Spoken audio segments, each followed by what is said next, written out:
కాంగ్రెస్ ప్రభుత్వం రైతులకు యూరియా కూడా సరిగ్గా ఇవ్వలేకపోతోందని విమర్శించారు కేటీఆర్.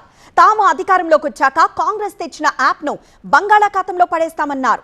అయితే కేటీఆర్ కామెంట్స్ కు కౌంటర్ ఇచ్చారు మంత్రి తుమ్మల.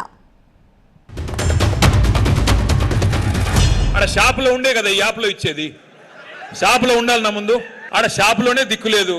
అందుకే మీ అందరికి నేను మాటిస్తా ఉన్నా, మళ్ళీ ఖమ్మం జిల్లాలో మీరు మాకు మెజారిటీ సీట్లు ఇచ్చి కేసీఆర్ గారిని ముఖ్యమంత్రి చేస్తే ఆ యాప్ని తీసుకెళ్లి బంగాళాఖాతంలో పాడేసే బాధ్యత మాది. ఇదివరకు ఎట్లయితే కేసీఆర్ గారి టైంలో ఉండేదో, ఒక ఆటో అన్నకి ఫోన్ కొడితే మీ పొలం కాడికి వచ్చి మళ్ళీ యూరియా ఇచ్చిపోయే రోజులు మళ్ళీ తెచ్చే బాధ్యత మాది.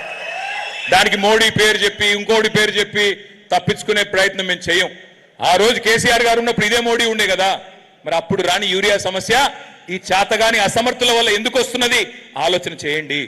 జిల్లాలో వ్యవసాయ మంత్రి ఉండగా కూడా ఇంత పెద్ద దుర్మార్గమైన పరిస్థితి ఇక్కడ.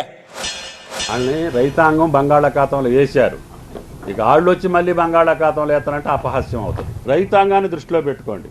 నేను రైతు వేదికల్లో ప్రతి వేదిక నుంచి అడుగుతున్నా, ఏమయ్యా ఈ యాప్ మీకు సౌకర్యంగా ఉందా, మీకు ఏదైనా ఇబ్బంది ఉంటే చెప్పండి, మేము అడ్జస్ట్ చేసుకుంటామంటే లేదు సార్, ఇది వచ్చిన కాడ నుంచి మేము సుఖంగా ఉన్నాం, అధికారం పోయిన వాళ్ళకే కడుపుబ్బు ఉంది తప్ప మాకు కడుపుబ్బు లేదు, మాకు కడుపు నిండా వస్తుంది. వాళ్ళు ఎప్పుడు కూడా 6 లక్షలు 7 లక్షల మెట్రిక్ టన్నుల కంటే ఎక్కువ ఇలా. నేను ఈ 3 సంవత్సరాలు కూడా 10 లక్షలు ఇస్తున్నాను. ఇక భూమి అంతే ఉంటుంది కదండి తెలంగాణ రాష్ట్రంలో, అదే వ్యవసాయం కదండి.